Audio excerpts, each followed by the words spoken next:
O te fia whaafeilo I atu I lau whaafonga anga I le nei tai au, usimea lau whaafonga o Talala Radio Samoa. Pa ule tūlanga o le taitai le Labour, Chris Hipkins talo mai le palota te le whaato a umatua New Zealand. O le palota le One News variant poll na whaailoana polo o Sawai, e se fulu maka wa pa uai Hipkins I le tūlanga o le palemia, e fia I ei tangata.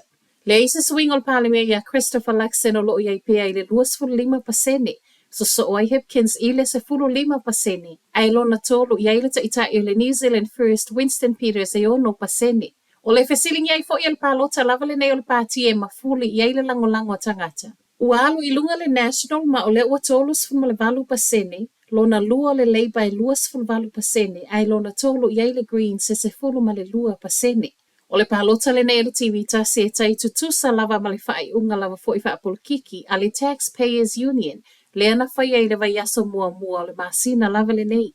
I le au te lengo palota o lo fesiling e le to a tele tusa ma le whainga malo fo wa iai.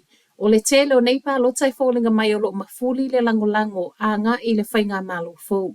I tala le One News, o lo ta uai le taitai o le Labour e le o iai sona wha moe wha mawai mai lona tofinga taitai. I le mai ai o le palota o pa u tele lona tūlanga.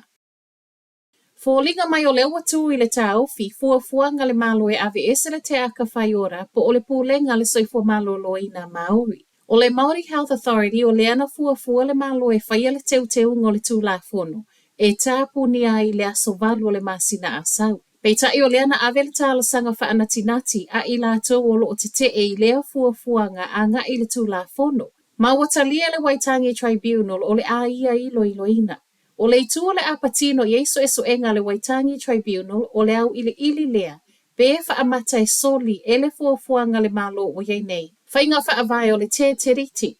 Ai mai I tō tino ese o sui fo o tangata anu o Māori, o se tala fia tele lea ia I lato a o te ea I le mana o le malo.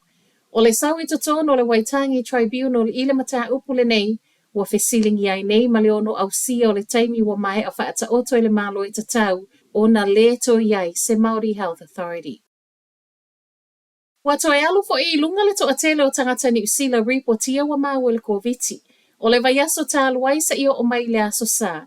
Reportia e ono afe tolo se lau se fulu lua cases fo. Ai se fulu wha isi tangata mali liu wha au popo fe soota I mali virusi. Mai le silia ma le ono afe o tangata wa reportia. O le wha afe fitus fu ma le fitu o I lato nei o tangata wa toi maua.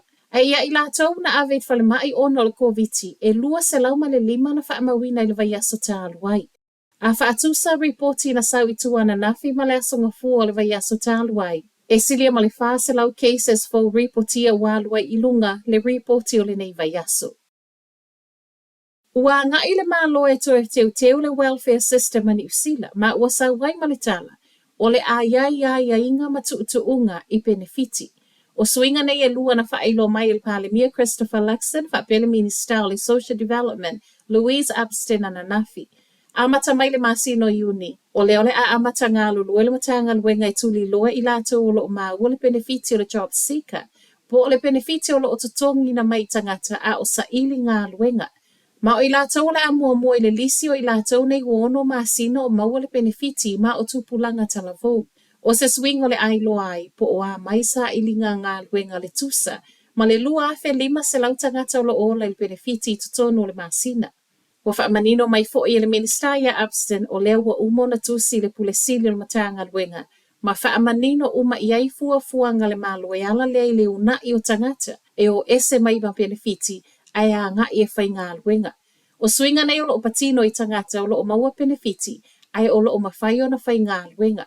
O ne swing o lo pa umal mamawhai lunga o case managers, ma tangata whai ngā luenga ale matanga luenga o le social development.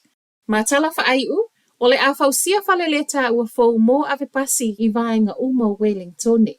O fuafuanga nei le Council o Wellingtone wa sawai le mai a whai o whaatala noanga ma ave pasi.